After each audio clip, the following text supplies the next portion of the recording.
오늘 야곱과 요셉의 죽음을 통해서 내가 하나님을 대신하리까 라는 요셉의 진술에 집중하여 오늘 은혜를 나누기를 원합니다.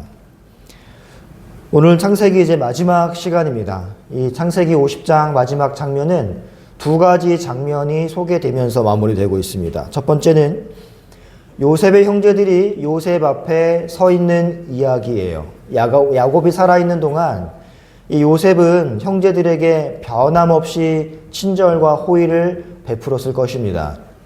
하지만 형제들의 마음속 두려움이 사라진 건 아니었습니다. 형제들은 요셉의 이 호의가 이 진심 어린 형제애에서 나온 건지 아니면 아버지를 의식해서 그렇게 호의를 베풀었던 건지 확신하지 못했죠. 그래서 마침내 야곱이 세상을 떠나자 형제들은 불안해지기 시작했습니다. 요셉은 애굽을 호령하는 실권자였습니다. 애굽을 호령한다는 얘기는 천하의 요셉을 대적할 자가 없었다라는 이야기예요. 그리고 과거 자신을 노예로 팔아넘긴 형제들에게 어떠한 처벌도 손쉽게 내릴 수 있는 위치에 요셉이 있었기 때문입니다. 형제들은 요셉을 직접 찾아가서 용서를 구하자라고 합의를 보고 있습니다. 두 번째는 요셉의 임종 순간에 대한 기록이 50장을 채우고 있습니다. 성경은 요셉이 110세까지 살았다라는 사실을 전하면서 요셉의 생을 정리하고 있어요. 그런데 성경은 이 위대한 요셉의 죽음에 대해 어떤 장황한 평가도 내리지 않고 감상적인 설명도 덧붙이지 않습니다. 성경이 요셉에 대해서 마무리하며 강조하는 건 단 하나밖에 없어요. 그가 남긴 마지막 말입니다. 그게 50장 24절로 25절 말씀인데요. 함께 읽어보겠습니다. 시작. 요셉이 그의 형제들에게 이르되 나는 죽을 것이나 하나님이 당신들을 돌보시고 당신들을 이 땅에서 인도하여 내사 아브라함과 이삭과 야곱에게 맹세하신 땅에 이르게 하시리라 하고 요셉이 또 그 이스라엘 자손에게 맹세시켜 이르기를 하나님이 반드시 당신들을 돌보시리니 당신들은 여기서 내 해결을 메고 올라가겠다 하라 하였더라. 자, 여러분, 이 요셉의 유언의 흥미로운 점은요, 이 요셉의 유언은 이미 아버지 야곱이 세상을 떠나기 전 남겼던 유언과 정확히 같은 방향을 지향하고 있다는 점입니다. 우리가 지난주에 살펴봤듯이 약속의 메인자 야곱에라는 설교 제목이었죠. 그때 야곱이 남겼던 핵심적인 말이 뭐였습니까? 나는 죽으나 하나님이 너희들과 함께 하사 였습니다. 나는 죽으나 하나님이 너희와 함께 하사. 근데 요셉도 오늘 우리가 읽은 부분에서 나는 죽을 것이지만 하나님이 당신들을 돌보시고 라고 이야기를 합니다. 또 야곱도 자신의 죽음을 앞두고 자신이 잠들 곳을 지정했고 요셉도 자신이 묻힐 곳을 지정합니다. 야곱은 애굽이 아닌 가나안 땅, 특히 막벨라 굴에 묻히기를 원했습니다. 그곳은 아브라함이 매입해서 조상들의 매장지로 삼은 땅이었고 사라도 이삭도 리브가도 그리고 레아도 그곳에 이미 안장되어 있었습니다. 이 야곱에게 이 무덤은 단순한 매장지가 아니라 하나님께서 약속하신 땅을 향한 신앙 고백인 것입니다. 요셉 역시 애굽의 총리였고 그곳에서 생을 마감했지만 자신의 미래를 애굽에 두지 않았습니다. 그렇다면 여러분, 왜 아브라함부터 시작해서 이삭, 야곱 그리고 요셉에 이르기까지 모두 한 장소 막벨라 밭에 있는 굴을 고집했던 것일까요? 사실 죽음을 맞이한 당사자에게 묻힐 장소는 중요한 문제가 아닙니다. 요셉이 숨을 거두면 그의 영혼은 천국에 있을 텐데 이 무덤에 묻히는 것이 그에게 과연 무슨 의미가 있겠습니까? 저희 집안 사람들도 가족들이 죽으면 묻힐 선산을 가지고 그렇게 싸워요. 선산이 뭐라고? 죽으면 끝 아닙니까? 가끔 이런 유언을 하는 사람도 있어요. 내가 죽으면 나를 양지 바른 곳에 묻어주오. 내가 죽으면 나를 화장하여 저 흐르는 강에 뿌려줘. 특정한 곳을 지정한단 말입니다. 근데 그게 무슨 의미가 있겠어요? 죽으면 그 사람은 천국 아니면 지옥인데 이 땅에 자신의 시체가 썩어질 그곳에 누워 있는 것이 그에게 무슨 의미가 있냐 그 말입니다. 제 아내도 한번 이런 질문을 한 적이 있어요. 당신은 내가 먼저 죽으면 어떡할 거야? 라고 물어본 적이 있습니다. 바로 재혼할 거야 라고 얘기하려다가 당신이 죽으면 화장해서 당신의 유골을 곱게 빻아서 모래시계를 만들 거야 라고 이야기했습니다. 그래서 내 침대 옆에 두고 다 떨어지면 또 올리고 다 떨어지면 또 올리고 해서 영원히 고생시킬 거야 라고 얘기했거든요. 물론 농담이지만 죽은 이후에 내 몸이 어떻게 되든 그건 아무 상관이 없는 거 아닙니까? 여러분, 죽음을 맞이한 당사자에게 묻힐 장소는 중요한 문제가 아니에요. 땅에 묻히던 화장되던 한 줌에 되어 죄가 되어서 되던 죽은 자에게는 의미가 없습니다. 그럼에도 불구하고 이 믿음의 조상들은 반복해서 같은 요청을 남깁니다. 애굽을 나가게 해달라. 가나안 땅 막벨라 굴에 나를 장사해달라라고 말이죠. 그 이유는 신앙인에게 장례는 죽은 이를 위한 절차가 아니라 살아있는 자들에게 전해지는 신앙의 언어이기 때문입니다. 아브라함도 야곱도 이삭도 요셉도 여러분 이렇게 막벨라 굴에 가나안 땅을 고집한 이유는 후손들을 위한 조치예요. 거기에 자기가 묻힌다고 뭐 특별한 혜택을 받는 것도 아닙니다. 죽음을 앞둔 요셉에게 자신의 묘지가 어디인지는 요셉 자신에게는 아무 의미 없어요. 중요한 것은 단 하나입니다. 자신이 무엇을 믿고 살았으며 자신의 몸은 애굽에 있지만 그동안 자신이 어디를 바라보고 살았는지를 후손에게 전달하고 싶은 거예요. 그래서 너희들은 내 시체를 애굽에서 이끌어내어 가나안 땅 막벨라 굴로 옮기면서 생각하라는 겁니다. 너희의 아버지들이 뭘 갈망하고 살았는지를 말이죠. 그래서 요셉은 자신의 장례를 통해서 나는 이렇게 천하가 부러워하는 그 누구도 가질 수 없는 애굽의 총리 자리에 있었지만 나는 이 자리에 만족하는 것이 아니라 하나님의 약속을 더 사랑했고 그러므로 너희들도 그 약속을 꼭 붙들어야 된다라고 말하는 내용이 내 시체를 가져다가 내 유골을 가져다가 가나안 땅으로 가져가라라는 명령 속에 녹아있는 겁니다.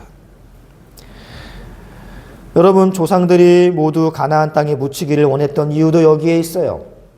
그들은 하나님께서 반드시 약속의 땅을 주실 것이라고 믿었고 그 믿음을 붙든 채 생을 마감했습니다.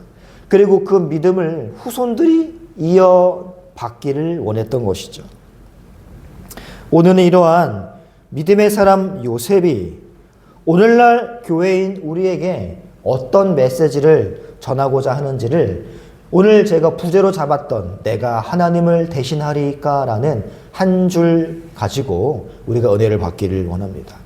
제가 언젠가 교회의 핵심은 형제사랑이라고 말씀을 드렸어요.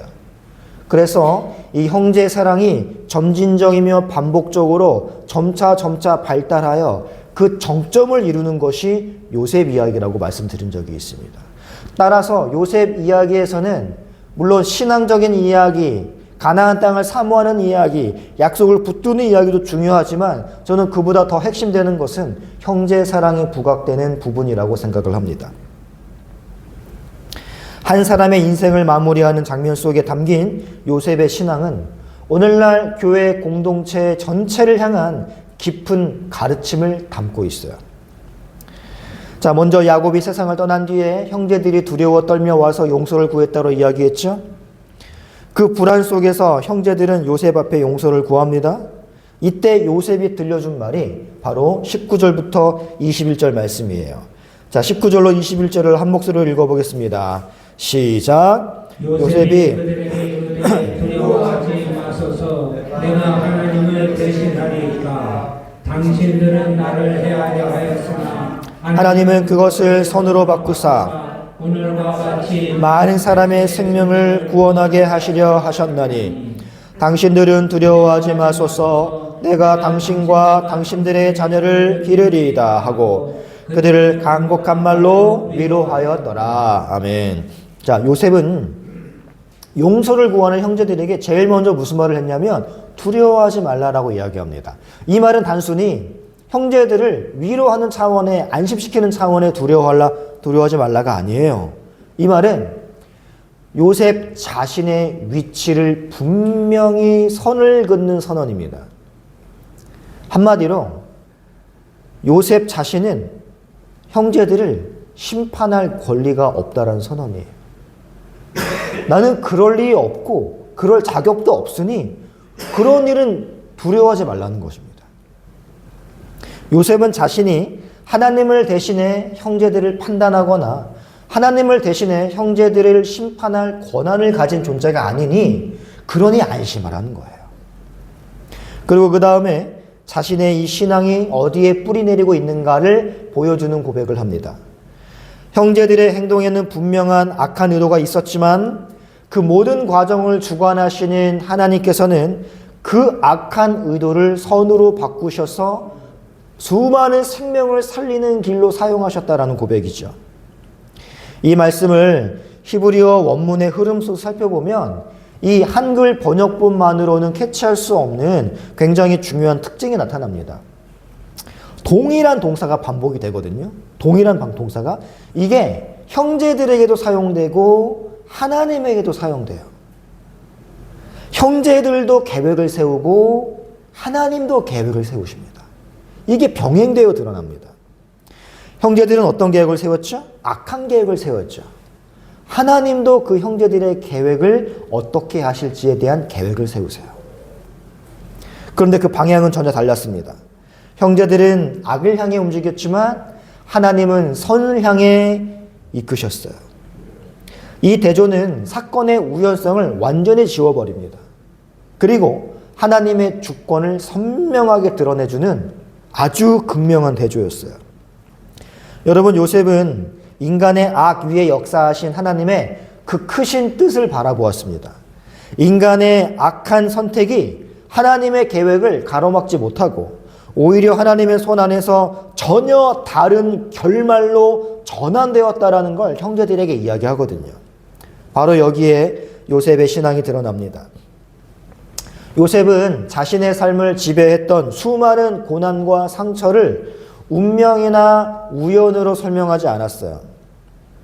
인간의 악이 아무리 분명했을지라도 그보다 더 분명한 작동 원리인 하나님의 섭리를 믿었습니다. 하나님께서는 악조차도 생명을 살리는 도구로 사용하시는 분이다 라는 확신이 요셉에게 있었어요. 인간은 악을 치밀하게 설계할 수 있고 그리고 잠시 성공한 것처럼 보일 수 있었습니다. 그러나 그 어떠한 의도도 하나님의 뜻을 넘어설 수는 없었죠. 결국 역사의 마지막 장을 결정짓는 것은 인간의 계산이 아니라 하나님의 계획이라는 걸 요셉은 알고 있었어요. 그거를 형제들에게 지금 말해주고 있는 겁니다. 그 말은 과거를 정죄하기 위한 선언이 아니라 두려움에 묶여있던 형제들을 자유롭게 하는 신앙의 고백이었습니다. 악이 아무리 정교해 보일지라도 역사를 붙들고 계신 분은 여전히 하나님이라는 고백이죠. 하나님은 요셉의 형제들이 품었던 악한 의도조차 내버려 두지 아니하시고 그것마저 엮어 많은 생명을 살리는 통로로 사용하신 것입니다. 요셉이 이거를 확실히 바라보고 있었기 때문에 억울한 옥살이도 능히 견딜 수 있었던 거예요.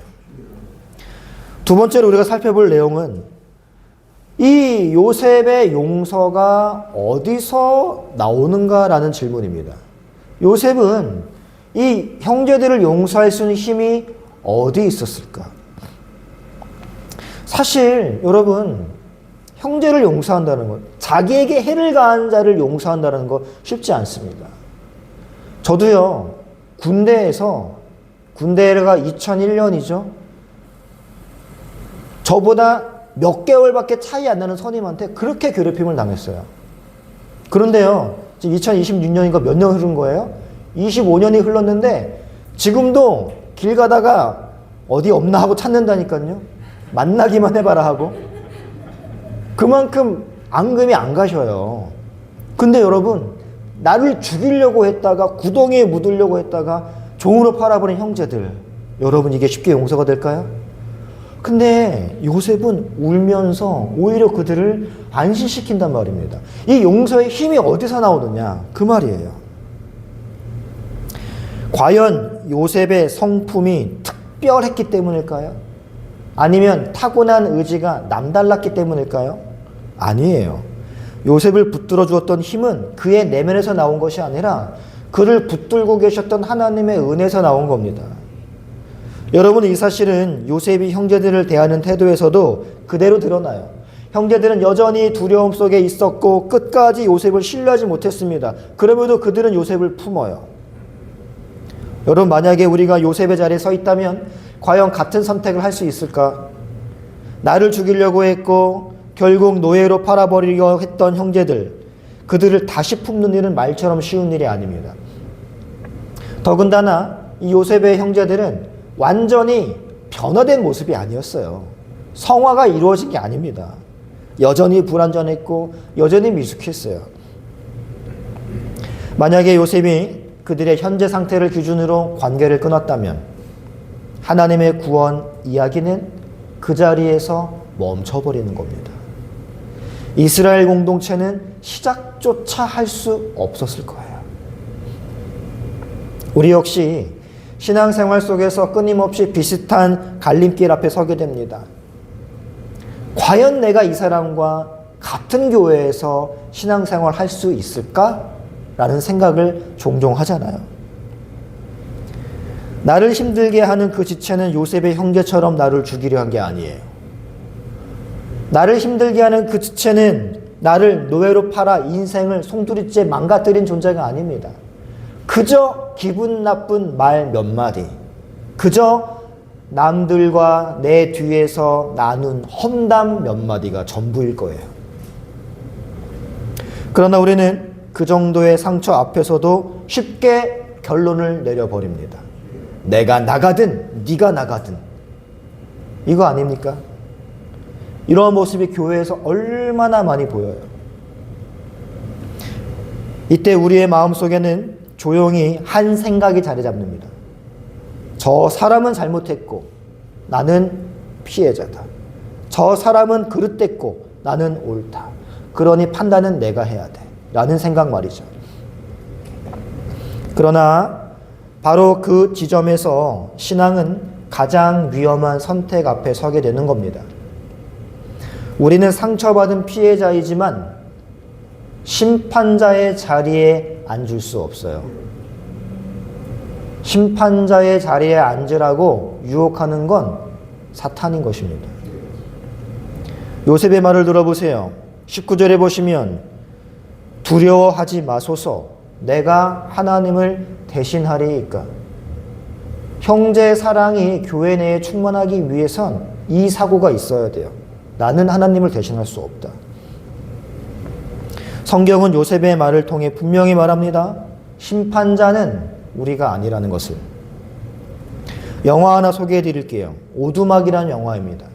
원래는 소설로 나온 책이었는데 이게 굉장히 베스트셀러가 되면서 오두막이라는 영화로, 제목도 똑같아요. 영화로 제작된 건데 그 영화에서 주인공 맥 필립스라는 남자가 등장을 합니다.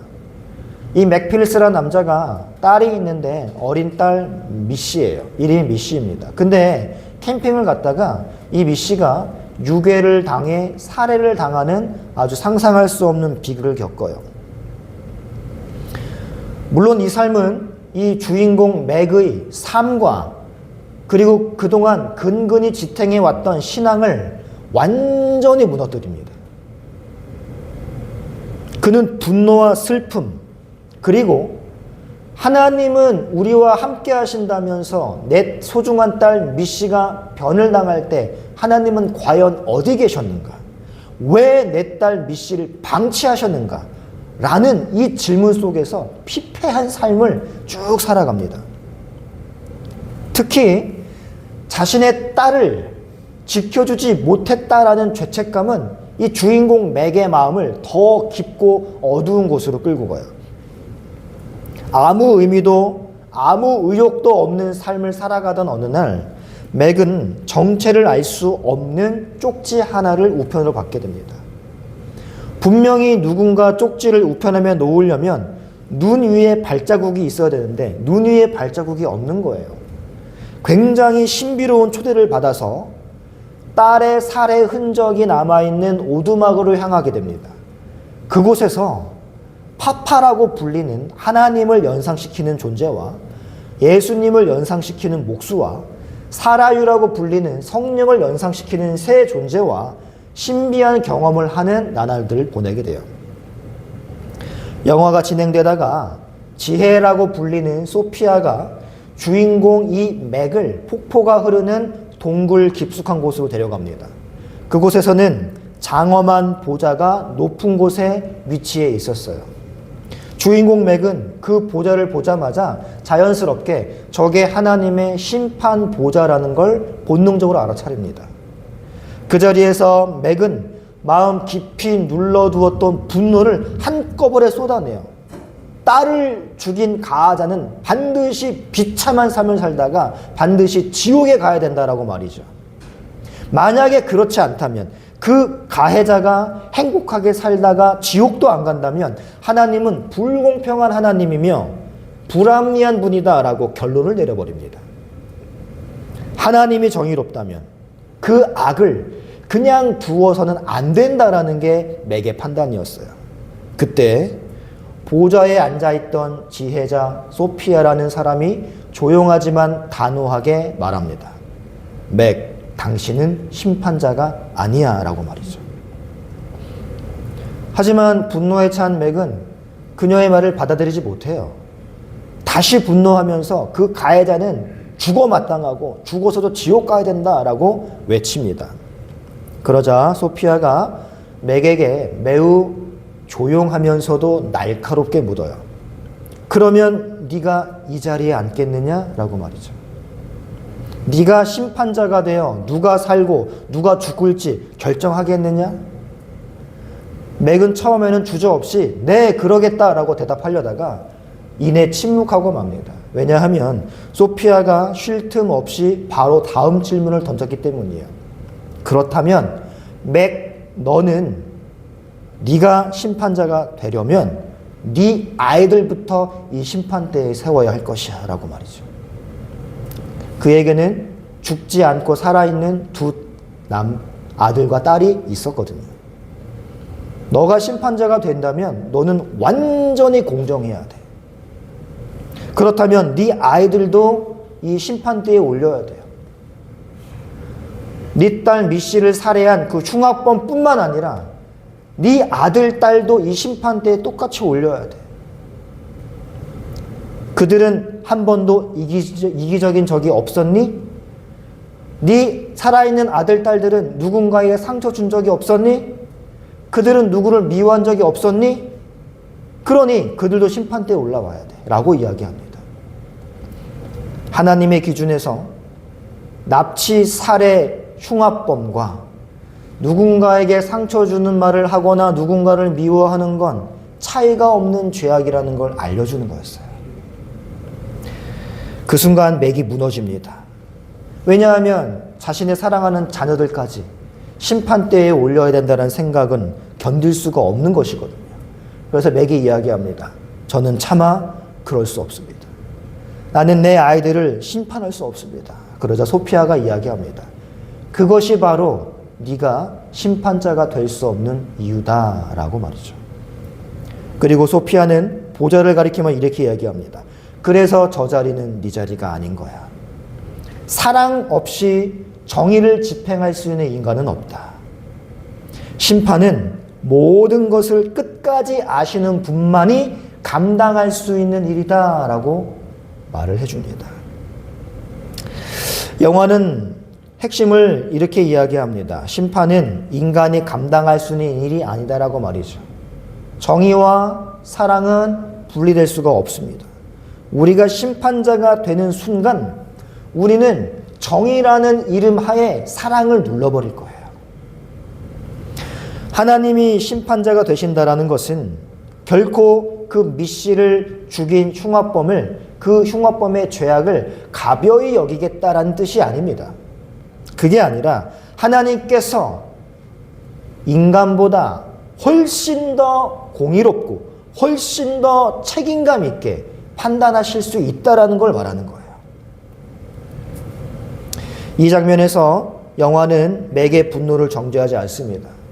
왜냐하면 그것은 딸을 잃은 아버지의 너무나 당연한 반응이기 때문이에요. 그걸 정죄하지 않아요. 하지만 분명하게 선을 그어요. 극심한 고통을 겪었다고 해서 심판자의 자격이 주어지는 것은 아니라는 것을 말이죠. 심판자는 오직 하나님이시며 그 하나님은 우리의 분노와 절규를 방치하시는 분이 아니라 곁에서 함께 울어주시는 분이다라는 걸 상기시켜주면서 천국에서 모든 것을 잊고 행복하게 뛰어노는 미씨의 딸의 모습을 보여주며 그 장면이 마무리가 됩니다. 여러분, 영화에서 말하는 것처럼 우리는 심판자가 될 수 없어요. 심판의 보좌는 오직 하나님만 차지할 수 있습니다. 그런데 우리는 사소한 일로 그 하나님의 보좌에서 하나님을 끌어내리고 내가 눌러앉아 너는 잘못된 거야. 그러니 너랑 나랑은 안 돼. 이런 식으로 판단을 얼마나 많이 합니까? 내가 하나님을 대신하리이까 라는 요셉의 말을 기억하십시오. 악인에 대한 심판은 그 권한이 하나님께만 있다는 것을 우리가 잊으면 안 돼요. 우리가 판단하고 우리가 심판하는 순간 우리는 하나님의 보좌를 감히 빼앗아 앉는 교만의 극치를 달리는 거예요. 만약에 요셉이 자신의 세상적 권한을 이용해서 형제들을 심판했다면 거룩한 공동체 교회의 형성은 물거품이 났을 것입니다. 요셉이 자신의 감정을 주체하지 못해서 형제들을 품지 않았다면 하나님의 구원 이야기는 그 자리에서 멈췄을지도 몰라요. 마찬가지예요, 여러분. 우리가 상처를 준 그 사람을 끝내 품지 못한다면, 그래서 판단하고 정죄하고 우리가 심판한다면 하나님께서 그 관계를 통해 이루시려는 또 다른 장엄한 역사가 물거품이 될 수 있다는 걸 우리가 기억해야 됩니다.